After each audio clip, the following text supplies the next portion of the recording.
Good afternoon, everyone. Welcome to the 18th episode of Scholars Forum on Patristicast. Today, I'm very delighted to welcome back Dr. Christoph Markshies, who is the chair of ancient Christian theology in Berlin at Humboldt University in Berlin. Dr. Markshies was with us a little over a year ago, about a year and a half ago, talking about his book, Christian Institutions in the Roman Empire. Today, we're going to talk about his book, God's Body, Jewish, Christian, and Pagan Images of God. Dr. Markshies, welcome back to Patristicast. Yes, it's a great pleasure to talk with you, and greetings to all watching us now and in the future. So how have you been? Sorry? How have you been?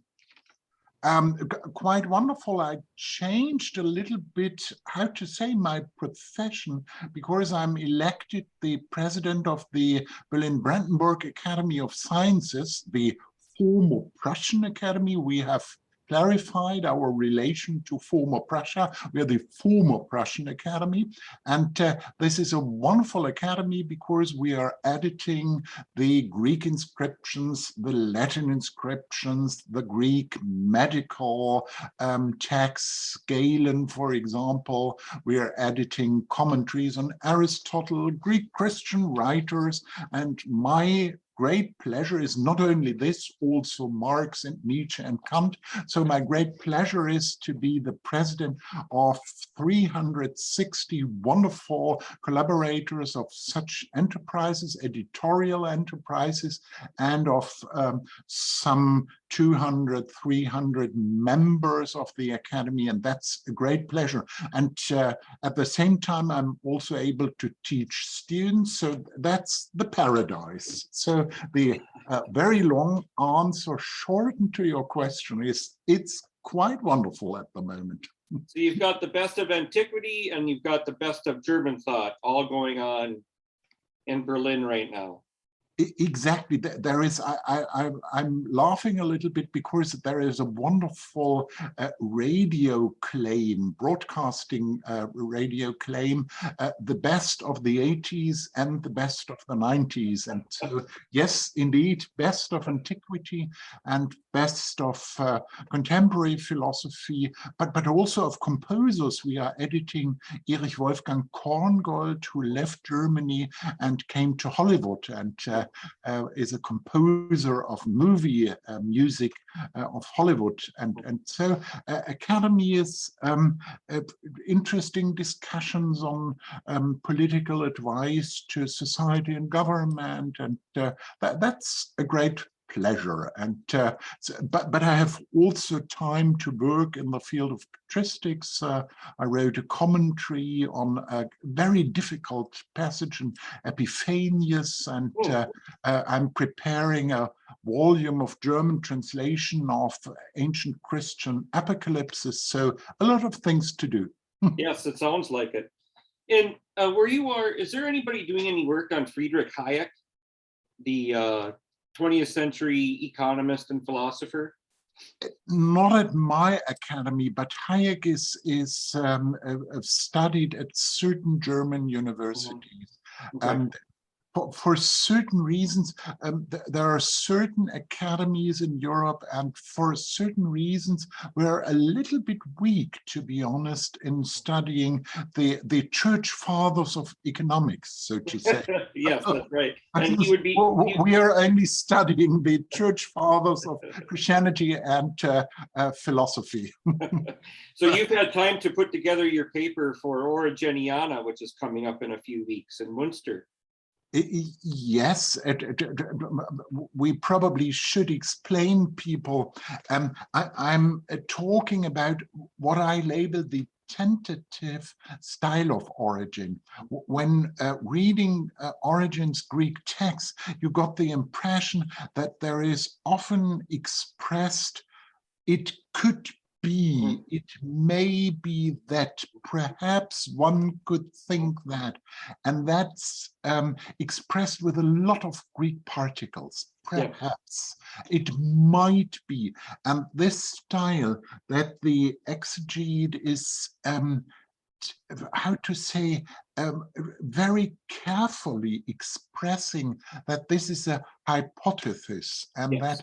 that perhaps a better insight could come through the Holy Spirit. That's always by origin, that the Holy Spirit will reveal if the exegete is trying harder to understand, will help. And that tentative style, I think, can be expressed in certain ways of using Greek words. And that's my impression, not only to label it a tentative style, but to offer certain clear-cut philological observations. I was trained in Tübingen as a simple-minded positivist, and so I'm kidding. But I think it's always a nice idea to have a certain philological ground for certain observations, and this tentative style of origin might be a possibility where one can, by statistical comparative work, show that other authors have a far more definitive way of, I'm convinced that that's not Origen's way of expressing. It might be that, probably, yeah. So, but I think you're onto something, because he's certain, and we'll talk about him in this light too, I think, as we get into your book a little bit. But he certainly has a healthy understanding of human limitations, and as bold as he was, he also was aware that he didn't know everything. So he threw out things as hypotheses, not dogmas. Yes, and there is an anthropology of, how to say, Origen has a profession as a teacher, so he's familiar with people are making progress, or they are doing the opposite, or remaining at a certain form of knowledge. And this is also expressed in his anthropology. It's an anthropology where there is a wonderful image in a text of Henry Chadwick, of the late Henry Chadwick. And Henry Chadwick compared Origen's way of thinking in the field of anthropology with a wonderful staircase in the entrance of the Vatican museums, with this wonderful staircase where people could climb up, but could also climb down, and that we are all in the process of climbing according to Origen, and only the angels are full of knowledge, and that we by bodily desires are, how to say, bound or brought to climb a little bit down. That is at the moment often seen as a bloody Platonist, simple-minded enemy of the body position. But there is something. I'm a little bit tired, and so I think I will not continue this evening my commentary on Epiphanius after our talk, but sit together with my wife at the sofa and drink a glass of wine and talk with her about the wonderful podcast. Yes. I had the hours before. Well, it's interesting, because on first principles, I can't remember where exactly, but Origen even says quite strikingly that it's preferable that a human being will regress rather than stay idle and do nothing. Because at least if you're in regression, there's the potential to convert. Whereas if you're idle, you're less likely to do that. Yeah, no, that's fascinating. Just wonderful. Your book in the English translation, 616 pages front to back, about 350-ish pages of text, That's about half of it. The other half is endnotes and bibliography, which is just great German scholarship. But you kind of teeter back and forth between present day concerns and then your historical concerns with antiquity. So I'm going to start with a quote, and I'm going to let you take the wheel and talk a little bit more about that, okay? Because I think this is really important, where historians, we tend to live in the past. We don't always pay too much attention to like modern day implications or consequences. So I'm going to start. Please bear with me. Oh, yes. Yes, I'm by training always skeptical to these large narratives in history, in the historical disciplines, and so also in history of Christianity. And one of these large narratives is there are simple-minded Christians and Jews, and they were thinking God has body, and then by the leveling up of Judaism and Christianity, they came to a more spiritual thinking of God, that God has no body, he's pure spirit, and these are the deeper thinkers, and that's a higher level of religion. I'm simplifying in a quite drastical way, but I always thought that's a very simple narrative. That's a quite Platonic narrative. That's a narrative of people, I think, a lot of not only my all-day experiences, but also of higher thinking and learning is related to the body. That I feel a certain form of sympathy for someone, and I'll move to help someone. That's to a certain extent not a pure spiritual decision or a poor spiritual, a pure decision of my mind. That there is always body linked with. And I have the impression that the idea men are created and women as image of God or in the image of God is only related to our mind. Yes. That's, so to say, a Platonist's interpretation of the Bible, but definitely not the original interpretation of the Bible. And if I'm looking to a certain piece of art, Michelangelo is doing something in Rome, or Picasso is painting a picture, why on earth only mental things? Or a dancer in the Metropolitan Opera in New York, why we should separate and only as a kind of, by the divine spirit inspired talents, why on earth we should only look to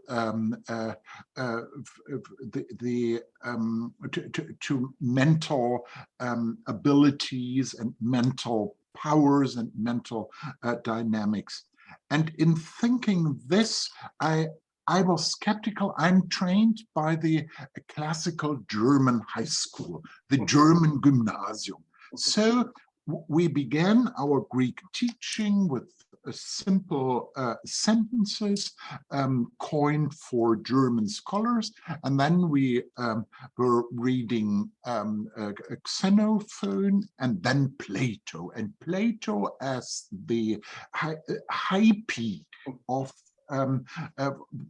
the whole reading material in my school time. And I was a deeply convinced Platonist. I was quite clear that we have to leave the shadows in the cave and to look to the sun.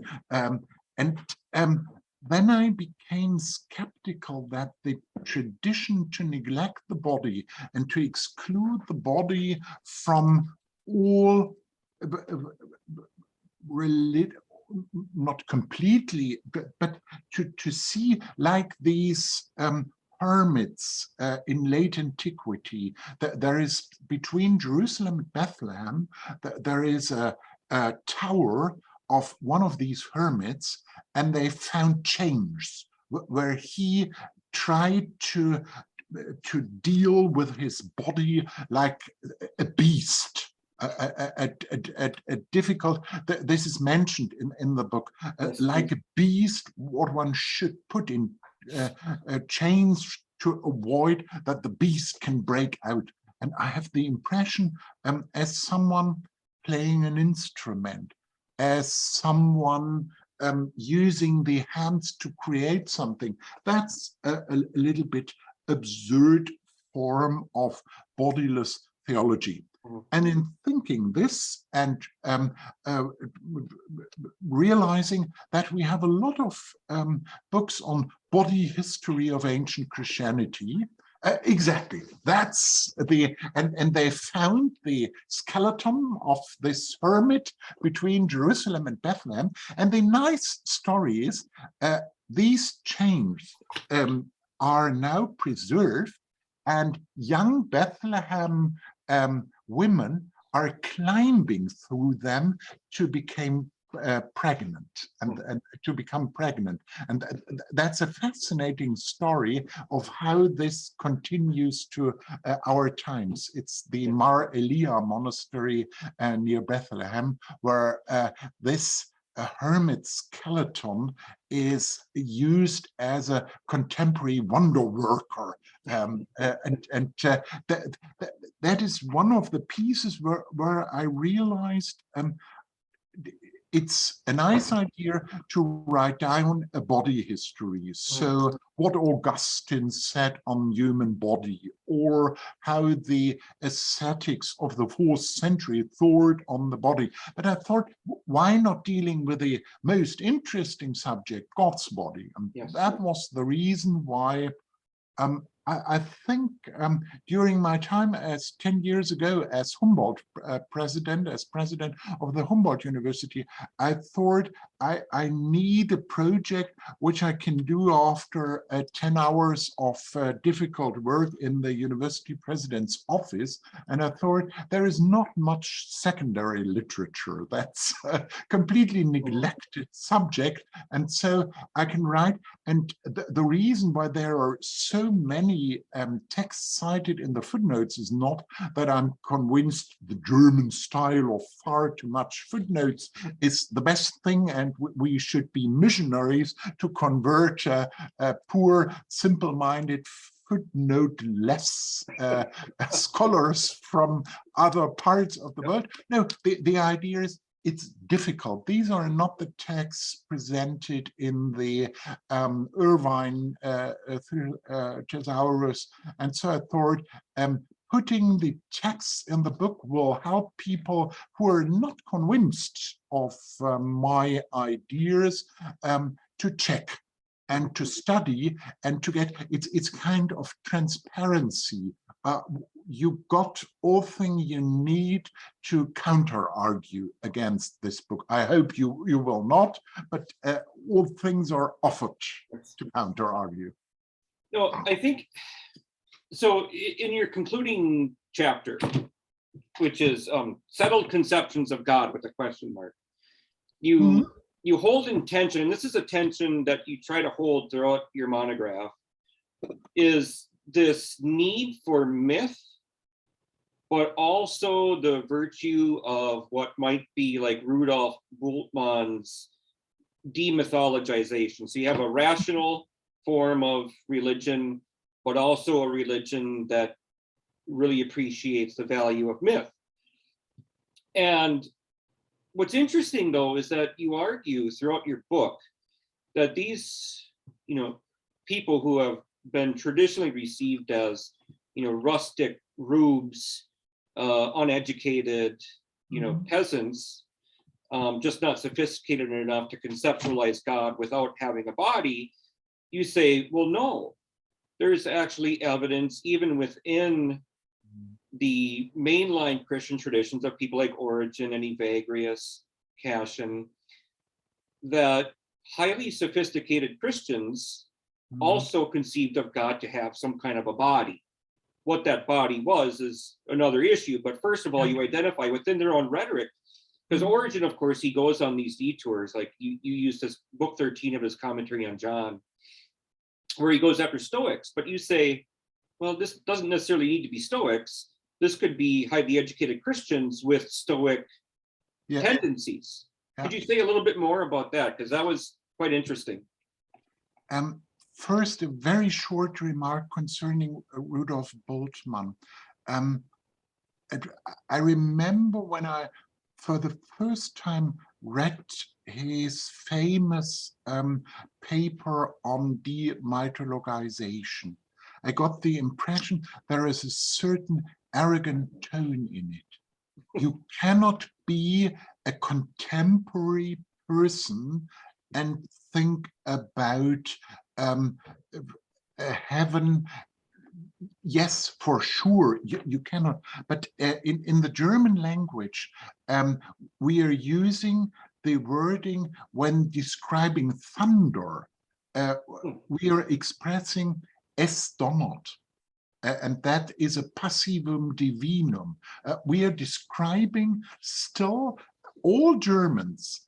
So my impression is also very talented people. We need metaphors and mythology in all-day reading. And it's not something of simple-minded people. It's probably a question of and now we are moving to the Stoics. It's a question of the philosophical paradigm. And that's one of the main insights which I'm expressing in the book, that the question whether you are thinking the divine principles as bodiless or as something with a body is depending of the philosophical paradigm. And it's quite clear that those people are not thinking how to say that God has, don't know, an arm in our sense, and that arm is at a certain time tired or weak, or all the things. They are convinced that all the criteria which are used to describe God as pure rationality or as pure mind should be used to describe God's body. It's not a human body, so it's not a question of anthropomorphic. The anthropomorphic tone or the anthropomorphic way of describing God is metaphor. And most people is quite clear when God's wings in the Old Testament, in the Hebrew Bible are mentioned, no one was thinking that there were certain wings like in the eagle's wings or whatever at God's backside or whatever. And the interesting thing is that Origen, who was a fully convinced a Platonist, that's quite clear, and thought for philosophical reasons that it is completely absurd to think that he, as all the Platonists, we have to add before later Neoplatonists. Interestingly, later Neoplatonists are thinking on a kind of body of the heavenly soul. That's quite interesting. But those clear-cut Platonists of the early Roman Empire, like Origen, were convinced completely absurd idea. Stoics thought the opposite. Stoics were convinced that there is no rationality without a material foundation, substratum, or something like this. And to be honest, I'm thinking that that's far more easily to explain to contemporary because we have these discussions on mind and body, and it's quite clear that there is always rational thinking on a certain material substratum. So I think the Stoic position, my impression is I have to argue for Plato in the classroom, not for the Stoics. Most of my students are Stoics, without knowing that they are Stoics. And in the classroom, I'm arguing in favor of Plato. In the book, because I think some of my colleagues are more Platonic thinkers, I'm arguing for the Stoic position. Please, friends, Stoics are perhaps more learned people than you're thinking. And the impression in the book is often when we were thinking, these are simple-minded, but that's quite often used argument in antiquity, that my opponents are simple-minded people. So when this idea, the whole discourse on God's body is of simple-minded Christians, yes, that's the Platonist view. Yeah, and when you read Origen, for example, he spends so much time talking about this, and he goes into great detail. He analyzes the arguments, which I think gives further weight to your claim that he's not actually, his interlocutors are not uneducated people. If that were the case, he might not have deemed it worth his time to engage this stuff. Yeah, now, indeed. So, a question I have is something that emerged to me in light of this is that, yes, on the one hand, there's kind of an arrogance to the Platonic tradition of saying people who can't get out of the habit of conceiving of God in physical form they lack imagination, they're stupid, they're not educated.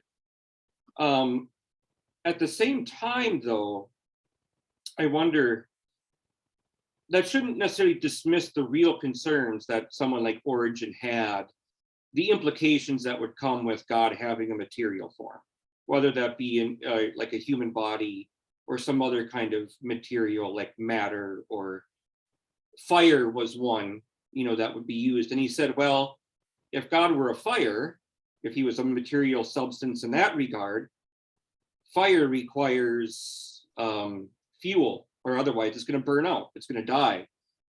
So if God is a fire, does that mean that God needs something else in order to survive? So there were real logical implications, of course, that Origen was trying to argue with. I don't know, it seems to me that one of the tensions that you hold is that there are strengths to both cases, which is why we probably need a healthy dose of both, or the best of what both worlds have to offer.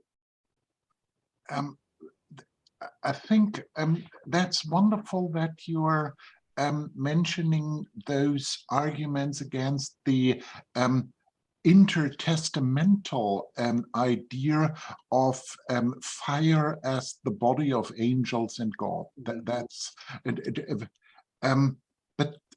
I think this problem that we are always asking this question, what makes that specific divine form of existence stable, or brings that's also a problem of pure rational thinking. When it began, it was eternal, and so it's quite clear our whole language and imaginaire, the way in which we are framing thinking about divine entities is completely bound to non-eternal, earthly, and so depending of presuppositions things. And that's not a problem of the body language. That's also a problem of our wonderful Platonic, Hegelian, German idealistic. If you are not using the wonderful idea of a negative theology. God is not. That's a little bit more easier. But every positive description of God has these problems, and Origin is probably far more precise in criticizing these Stoic ideas of a certain divine materiality than the problems of his own thinking. That's of the wonderful sentence in the Gospel. We are far more better in identifying the wood in our enemies' or opponents' eyes than in our own. So besides Origin, and so you go through a number of figures in early Christianity. The two you spend the most time on Origin because he just has so much more literature. But you also talk a great deal about Tertullian. Where does Tertullian fit into this conversation? I think Tertullian is one of these Stoics. That's the interesting idea. I think I was trained, to be honest, I was trained to think that in antiquity, Platonism incorporated Stoic ideas, and we have a kind of Stoic, Platonic philosophy in the empire. And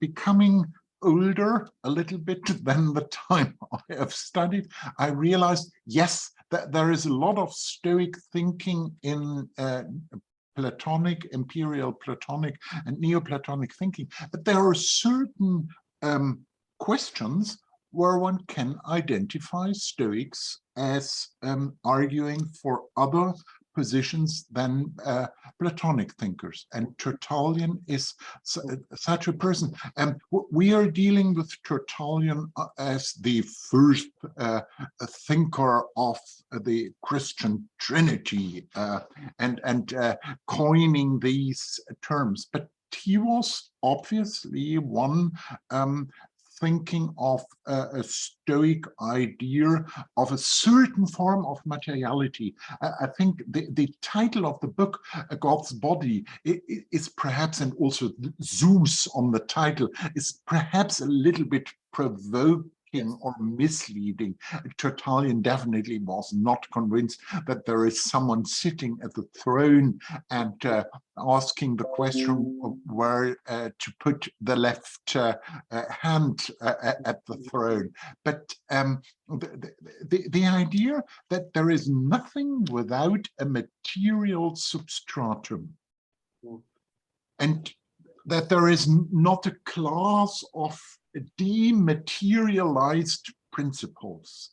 That's something Tertullian takes as granted from the Stoics. And that I think is something I tried to open a longer line of thinkers, Melito of Sardes and others, which where it's quite clear that our image of the history of Christian theology is a far more to Platonic, the old day. There are a lot of colleagues who are quite familiar with Stoic thinking, but we have a far the Platonization of philosophy and Christian theology as the master narrative of history of Christian theology. And I think that's a little bit an oversimplification. And one of the interests of the book is don't forget Stoics and the influence, and to in certain questions, the Stoics became again an independent school of thinking. Well, Origin certainly was fascinated with a lot of Stoics, particularly with their morality and psychology. Yeah. But you're bringing up something that Mark Edwards has also argued quite persuasively in the last couple of decades, that let's not forget about these other writers. Like he focuses particularly on Aristotle in one of his more recent books. But yeah, certainly Plato did not have a monopoly on early Christian thought by any stretch of the imagination. Yeah.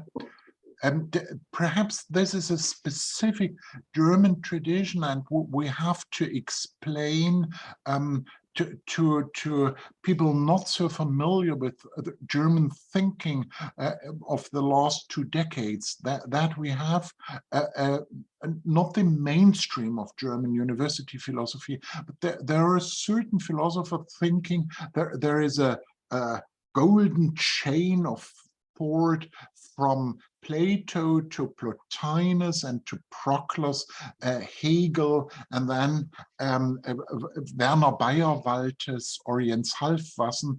These are people who were convinced that this is the, the high peak of philosophy.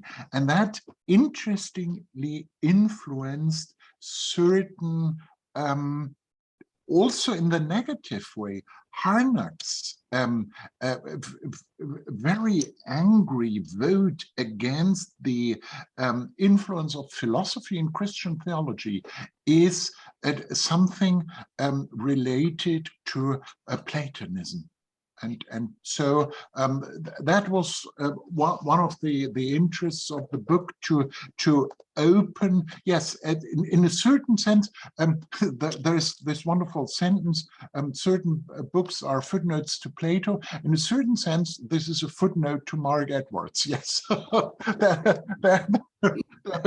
very long footnote. Yes. To Mark Edwards. 700 pages footnotes to Mark Edwards. So Tertullian now, one of the reasons why I'm quite attracted to Tertullian in this book is because you tie into, along with the belief in God as having some kind of a material substance, comes this notion also that the soul has a material substance. It's not bodiless. And Tertullian certainly held that. And you're talking about how Origen responds to highly intellectual Christians.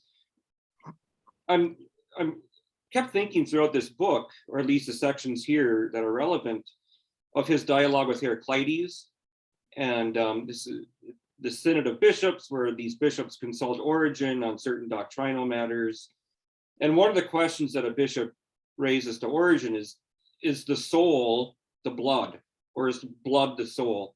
And that's a position that Tertullian held, if I'm not mistaken, that when he's trying to understand what is the soul, well, it's in the blood of the person, and it gets transmitted through the male sperm. And Origen takes that and he rejects it in his dialogue with Heraclides. I don't know if Origen read Tertullian or not. There's not much evidence that he read Latin, but certainly that thought was in the air among intellectual Christians. Why was that? Thinking not just of God's essence, but what that implies for things like the soul and the relationship between the soul and the body. Why was that so important for these people? Because I think the basic philosophic question is the question, is there a rationality without a material substratum? Yes or no? And that's the basic question. And that's a question related to the image or the conceptions of God, but also to the question of the soul. Because the Platonic idea that there is a large series of metaphors, the eyes of the soul. And what is the difference between the metaphor and my eyes looking to the screen at the moment? That it is an eye without any materiality and strictly against. And yes, one can laugh a little bit about these ideas of describing this materiality, blood in regard of the soul, a specific certain element, a fire not comparable to earthly fire, a kind of ether not comparable to the air we are breathing or whatever when existing on earth. But how to explain? It's quite clear when convinced of the, which is labeled in the book, Stoic paradigm, that there is no rationality, mental phenomena without a material substratum, then it's quite clear that also soul must have something like this. And Origen, I think, never took this Stoic position seriously. It's for him, but to be honest, also today, lots of philosophers, we have in Germany a heavy struggle between analytic philosophers and others. And it's exactly the same idea. The analytics were convinced the others were non-thinkers and not able to analyze in a clear-cut way. And the others were convinced these are reductionists, not able to, and so the idea of thinking the others are lazy thinkers, so to say, uneducated, that's perhaps one of the strategies to stay for a certain time in a certain party and to cry with the partitions when the play is going on. There is this wonderful the history of philosophy as football play, the wonderful Monty Python, and it's necessary to if this is a football play, and it is a football play to a certain extent, to cry and not to think, to cry, you bloody idiots. Well, you know, I think your book does a great job, though, of tying it to antiquity. And late antiquity was a very religious period. There were Greco-Roman religious cults. Judaism, of course, was there. And you have a chapter, 2 chapters, where you talk about these things. And in one of these chapters, you bring up temple statues.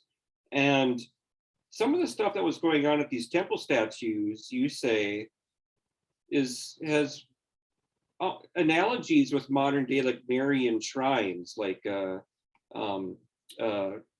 shrine of Our Lady of Fatima, for example, where miracles happen. These people go to these. So these statues, can you talk a little bit about religious statues? Because I think these philosophical debates shouldn't necessarily be removed from the practice of religion that was going on at the time.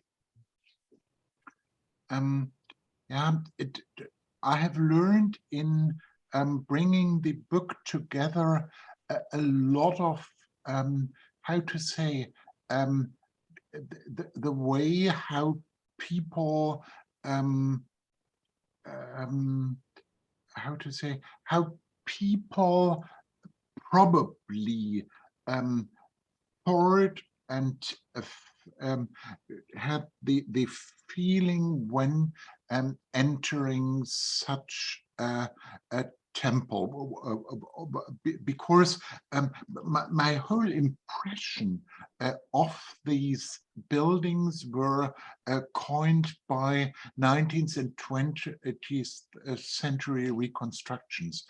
So most of these buildings were not large open halls with a large statue at the end, but were packed full of treasuries and were full of donations, like most of these Roman Catholic shrines. There are donations, there are certain small placards with writings and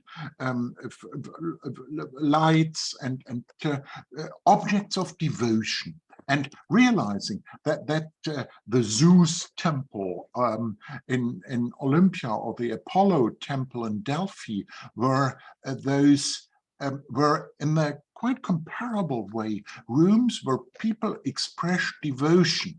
Also, they were not so simple-minded to think that when the large doors were closed, the wooden statue would stand up and take, don't know, some of the fruits and eating them or such. That's this arrogant idea. People are completely silly. No, they were convinced this is wooden or this is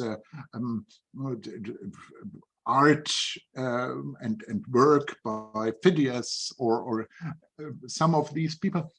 But my impression was the idea that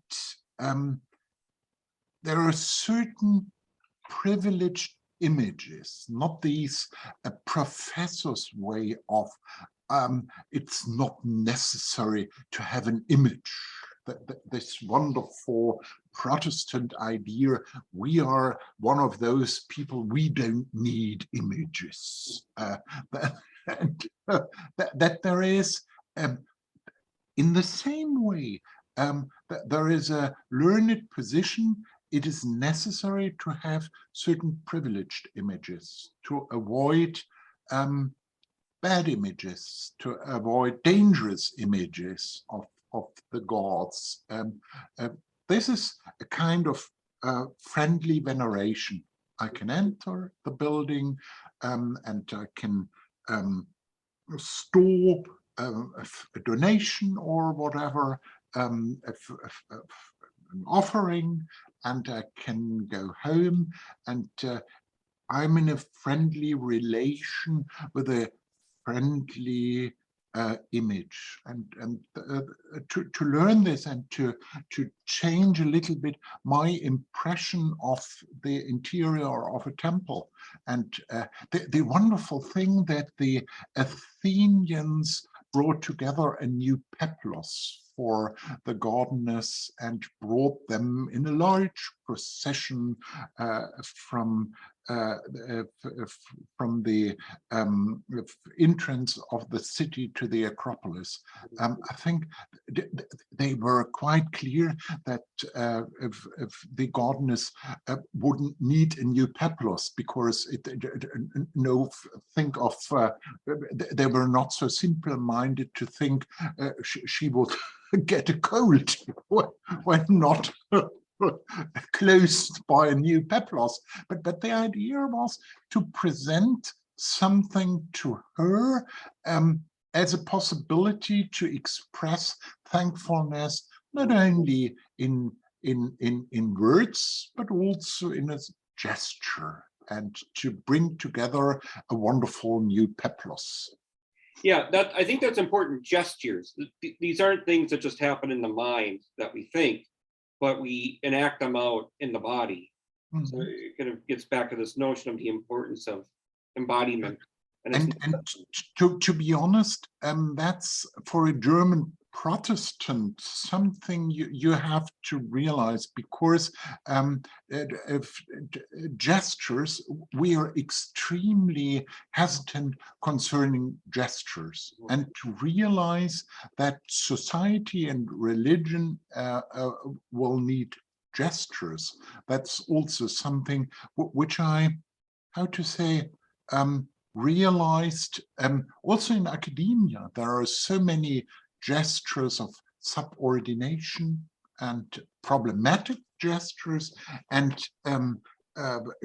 avoiding thinking about gestures will preserve problematic gestures. I remember when I was a young student, before the famous systematic theologian Wolfhard Pannenberg appeared, like a kind of epiphany, some of his personal assistants came and cleaned the desk, so that that's today we would think is completely ridiculous. If I have problems with a unclean desk. I, as professor, have to take my own handkerchief or whatever and to clean the desk. But these were gestures of subordination performed to the greater public of our students to signalize the great Wolfhard Pannenberg is coming, an epiphany. And so thinking about gestures will help people to realize hidden architectures. You know, something that I've been thinking about quite a bit the last several years is in the Roman Catholic Church, one of the big changes that came the Second Vatican Council is the liturgical reforms. And so prior to that, in the Tridentine Eucharistic liturgy, the priest would stand with his back facing, the audience, and he would face the altar. And after Vatican II, the priest turned around. And the idea was that it would be more of a welcoming kind of feeling, get more active participation in the audience. But I wonder if that change of gesture didn't, in some respects, have almost reverse or unintended consequences. I got this notion first when I talked to an Orthodox friend of mine, and we were talking about this very thing, and he says, that's so weird because when we're in here and our priest stands with his back towards us, we feel like we're praying with him. Exactly. Yeah. So gestures matter. Now, I'm not making a claim that to reject Vatican II. I'm not at all. I'm a fan of Vatican II, but gestures matter is, I think, what I'm trying to say. Yeah, and how to say, gestures are to a certain extent ambivalent. The backside can express he's with us, and he's part of us because all the people in front of me are in the same way directed towards the east, or it can, to change gestures without changing, the Pope is not taken now at the to the Vatican Basilica with the wonderful Zella Gestoria, with this specific throne with, I think, 6 Italian noble people, and the first question is, were these people from noble families really able to it's a high risk, these because very traditional families, but the question is really the Pope's administrative and theological power changed, or is it only that he is now using a Mercedes or whatever? So gestures matter, yes, but they are ambivalent, and it's always the question what is expressed and what a certain community is thinking about a certain gesture, and so I think there were people in antiquity. Lucian is a wonderful example, thinking about the silly behavior against statues. Yes, and there is a lot of critique of statues, and perhaps there were certain, I'm always arguing against the idea of simple-minded people. There were definitely simple-minded people at this time, and people thinking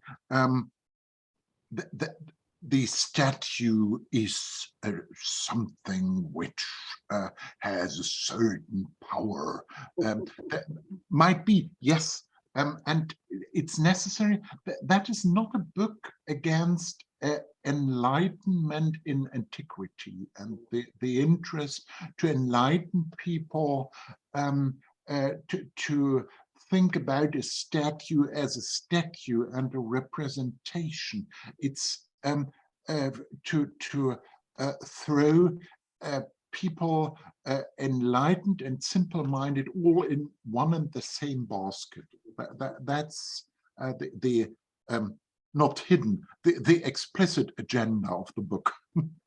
Yeah, I'm thinking about Origen's on prayer, because there, for all of his Platonizing, he respected bodily gestures, because he talks about the necessity of praying with your arms stretched out. And he said, well, some people say, we don't have to face the east, we just have to face a window so we could see the sunlight. And he said, that's not good enough, basically, is what he says. Because what we're doing is we're paying reverence to the rising of the sun, which is the resurrection. So even though he's quite a bit of a Platonist, he understands and appreciates the importance of gestures and the theological and symbolic meaning of them. You're absolutely right. The interesting thing is there is, in certain parts of the arguments of Origen, a certain arrogance against simple-minded Christians. But there are these wonderful sermons where a lot of his intellectual and rhetoric power is used to level up. Mm-hmm.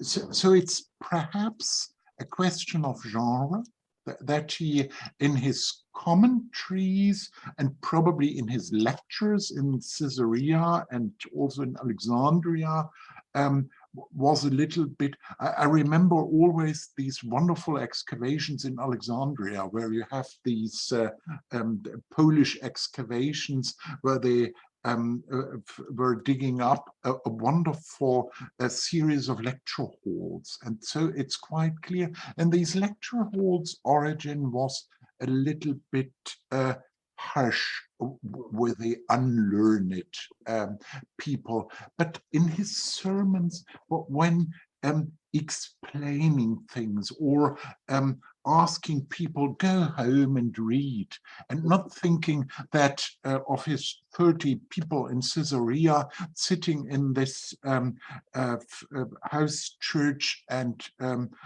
following Origen's sermons, they were unable to read, or they were not willing to read and to spend with those silly stories also the afternoon or next day.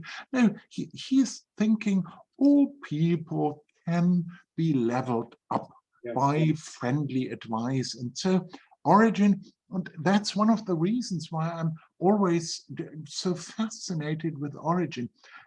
Like all interesting people, we are again with Mark Edwards. He's not a simple-minded, Platonizing Christian. There are sharp, that's why I'm so fascinated by the French interpretation of Origen, the French idea that there is a certain form of resistance against adopting all Plato into Christianity. And this is Bible. Because he is such a careful interpreter of Bible that at a certain moment he is convinced that's not a good idea. We should resist. And this is in the German Protestant idea of Origen as a simple-minded Platonizer of Christianity. It's the first Christian Platonizer. There I'm convinced Mark Edwards, and so not only French Roman Catholic people are in their idea of certain anti-Platonic ideas of Origen more and nearer to the texts and especially to the homilies. Yeah, no, I certainly agree. I think the Nouvelle Théologie, Henri de Lubac and Jean Danier Lou contributed a great deal to correcting some of these oversimplifications that were made. Since we're talking about Origen and talking about prayer, this brings us to a subject you spend a great deal of time with in your book, the Anthropomorphic Controversy. And you go through, you detail how complicated a historical reconstruction is. It's so difficult. And you also talk about the definition of the term anthropomorphite and anthropomorphism, before we get into the controversy itself, and I'm going to start with John Cash. Maybe I'll do that first. Because you go into this too. But this is from Cashin's Conference 10. I love this story because even the so-called antagonist in it comes off as very sympathetic. You almost kind of feel bad for what happens to Abba Serapion. Woe is me, wretch that I am. They've taken my God away from me. So you've got Cashin talking to Abba Isaac on prayer and pure, well, he doesn't really say pure prayer of the heart, continuous, incessant prayer. And there's this letter that Bishop Theophilus of Alexandria supposedly writes, in which he says, no, we're not supposed to depict God in human form. And then there's a big riot that ensues. Theophilus changes his mind, all that stuff, where it's questionable historically. But the key biblical text is Genesis 1:26, human beings made in God's image, which is the interpretive problem with this. All happens in a discussion about prayer. So I'm going to start a little bit after your discussion ends, because I think it gets to what you're trying to talk about here, is that these aren't just rustic rubes. These aren't just naive people. These are sophisticated. You don't get that impression with Cashin. He calls him a rustic naivete, he accuses Abba Serapion of having. Okay, quote, although the newness of what has just recently occurred, namely the desire aroused by the previous conference on prayer, which had for its subject the state of prayer, was drawing us to leave everything else behind and hasten to your blessedness. Yet the serious error of Abba Serapion, conceived as it is, we think, by the cunning of the wickedest demons, added to our longing. For we are struck with no little sense of despair when we think that by the flaw of this ignorance, he has not only brought utterly to naught the great labors which he accomplished so laudably over the course of 50 years in this desert, but has also run the risk of everlasting death. So it's pretty serious. So then they ask them, they ask Abba Isaac, how can we attain this level of prayer? Abba Isaac, quote again, small wonder that a very simple man and one who was never thoroughly instructed about the substance and nature of the Godhead, so he was simple, he didn't have philosophical sophistication, could have been held back and deceived until now, and that, to be more truthful, he could have remained in his error by reason of his simplicity and his habituation to ancient error. He was not, as you think, led on by some new delusion of the demons, but by the ignorance that characterized the earliest pagans. It is against the errors of these people that the text is well directed. Quote, they changed the glory of the incorruptible God into the likeness of an image of an incorruptible man. End quote. And then quoting Jeremiah, my people have changed their glory for an idol. End quote. So one of the reasons why I wanted to talk about temple worship earlier, leading up to this discussion, is because you claim, or one of your claims here, is that this anthropomorphism, as I hope you will define, must be set alongside these huge controversies in Egypt about worshiping images. Can you talk a little bit about that and what role that plays in this anthropomorphite controversy?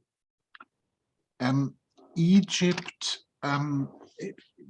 is a country or a region of the ancient world where discussion on the veneration of gods in a bodily form was part of the discourse of, where the Greeks tried to understand Egyptian religion.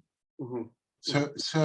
And to understand means to portray them as alien, an alien race venerating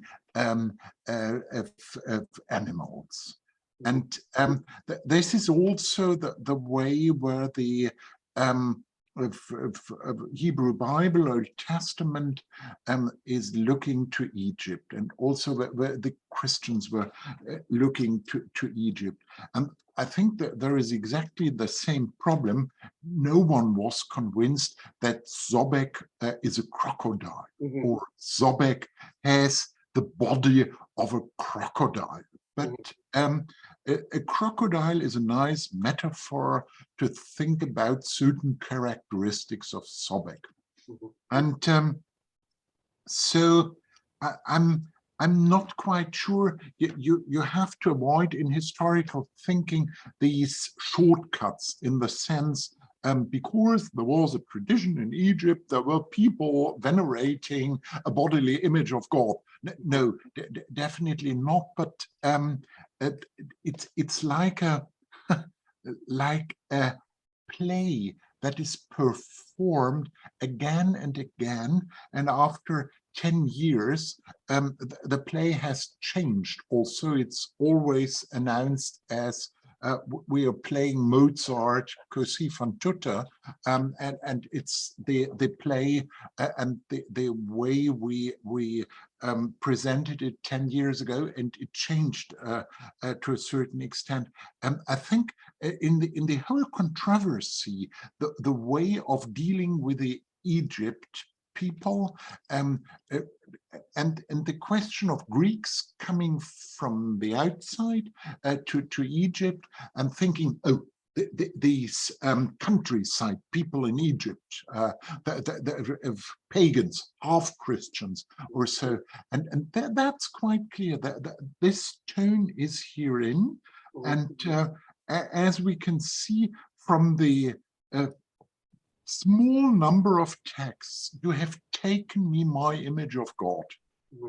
And the continuation would be, if we could talk with him, is my image. Also, I'm quite convinced it's an image.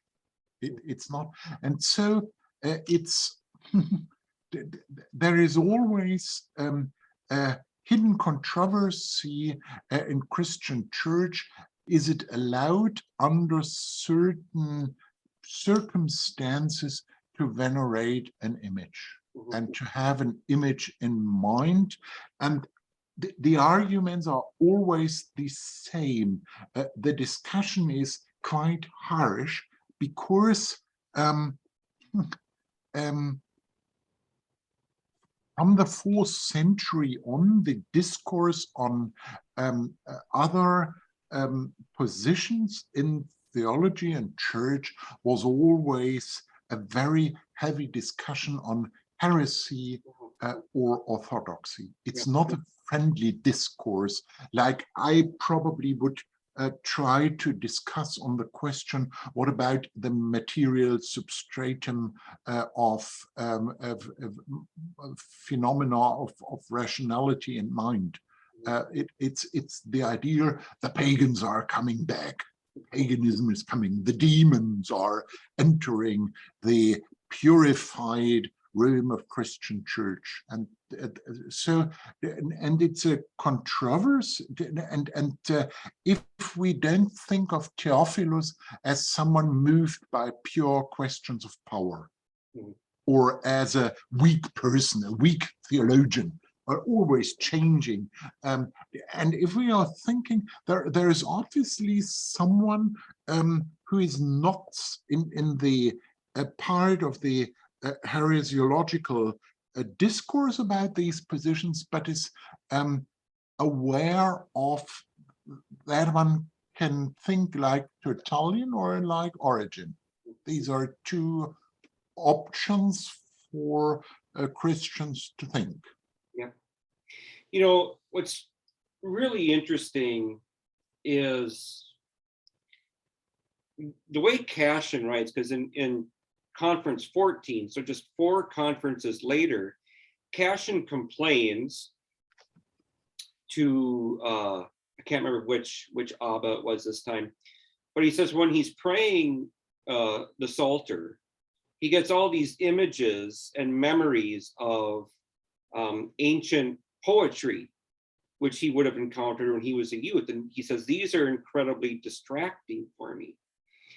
It sounds a lot like like what his concerns with this supposed Serapion were, that it's his physical, material representations of God, which are interfering with his ability to experience pure prayer, or prayer of the heart.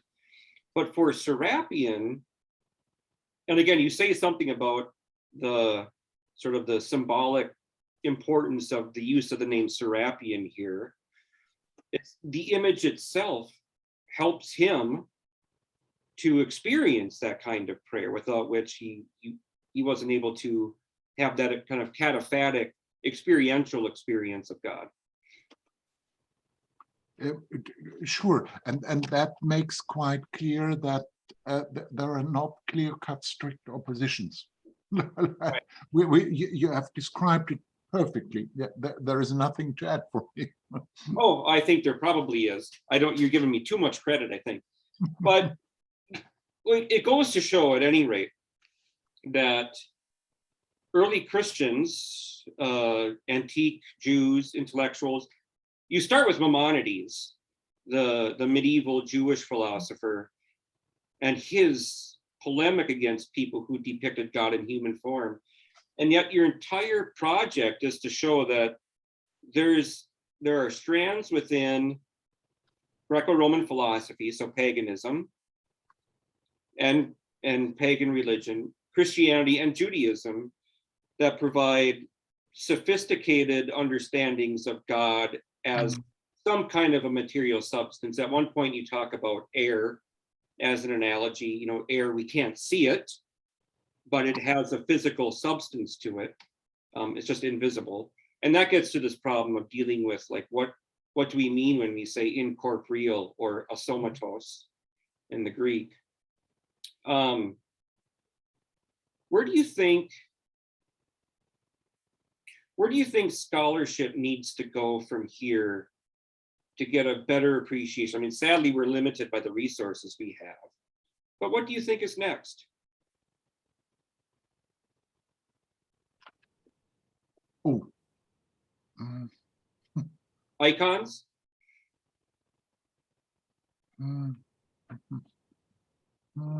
Because your book doesn't really get into icons, and in the iconoclastic controversy, with John at Damascus, we get very similar debates. Yeah. That's an interesting question.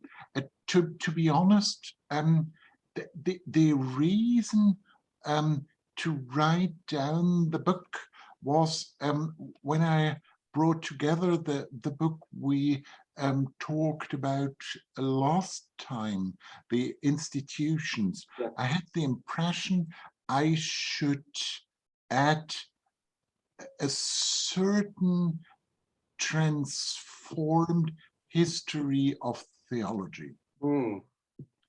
So this is the book on God. So the next should be something on Christ. I don't know. I think the next two books I'm writing on are definitely completely different subjects. I'm writing for a German handbook, a history of ancient Christian Greek literature according to genres. Oh, fascinating. And this is a kind of tribute to my father, who was a wonderful historian of German literature. And there is a tendency in antiquity to organize literature according to genres. And this leads to a completely different arrangement of the history of ancient Christian literature, because it will begin with hymns. So John, liturgical hymns, not this narrative. We start with Justin, Origen, Gregory of Nyssa, and then the German professor or the Cambridge professor or whatever, but a completely different narrative. The hymns, theologians, theologia. And the second will be, I wrote a small epitome on Gnosticism, and I think I should write now the epitomized, unexisting book on Gnosticism. So yes, icons. Yes, probably someone else. If someone else would like to take up the book, I think that there are some continuations possible. A new history of Stoicism in antiquity as something, there is a wonderful river in Europe, the Danubian River, and this river to a certain extent disappears in some parts and then suddenly reappears. In German, die Donauversickerung. And to a certain extent, there are certain disappeared parts of Stoicism, and then suddenly Stoicism came up again. So that might be an interesting idea. And also the interesting idea, why on earth this sharply body criticizing Platonists developed a history of or developed the theory of a heavenly body, of the heavenly soul, of the souls in Neoplatonism. Mm-hmm. Is this the disappeared Stoicism suddenly back on the main stage of Platonism, or something else? That's perhaps also an interesting idea. The question of icons, yes, and icon as part of this history of the body. Perhaps also the question, is Peter Schäfer right in, we haven't talked on a large chapter on Jewish mysticism in my book.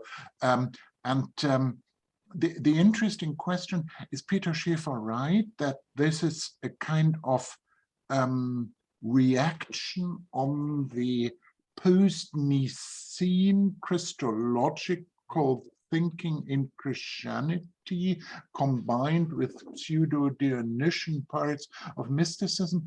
I would love one of the books I must write before I'm unable to write because of age or health or something is a history of Jewish and Christian groups in Persia.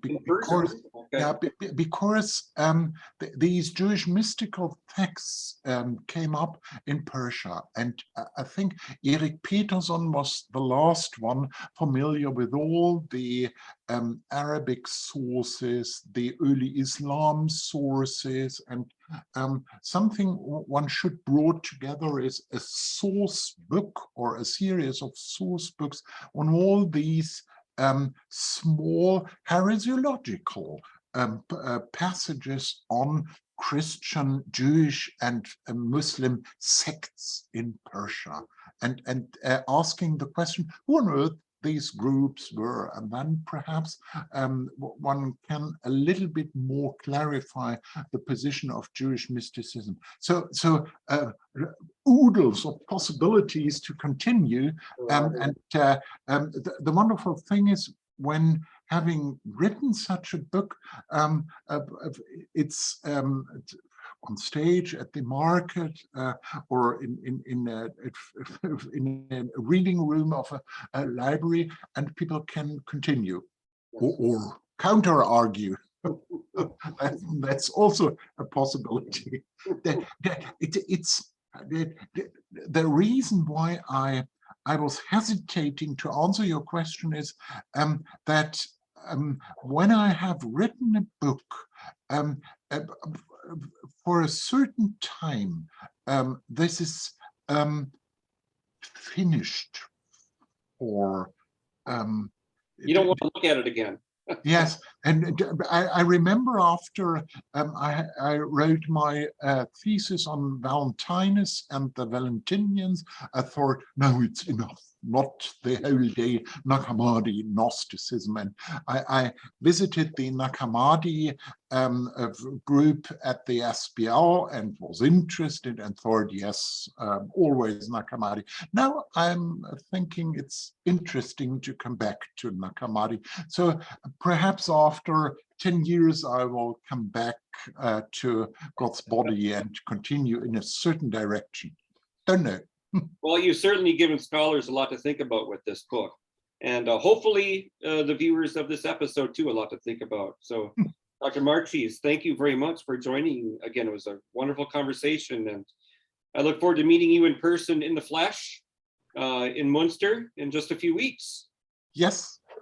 So stay healthy, and all to those watching and hearing us, a wonderful day, and all best in this difficult times. It's a time of crisis, and so we wish to us a healthy time, and a time where we can overcome certain of these multiple forms of crisis we face at the moment. So all best. Bye-bye.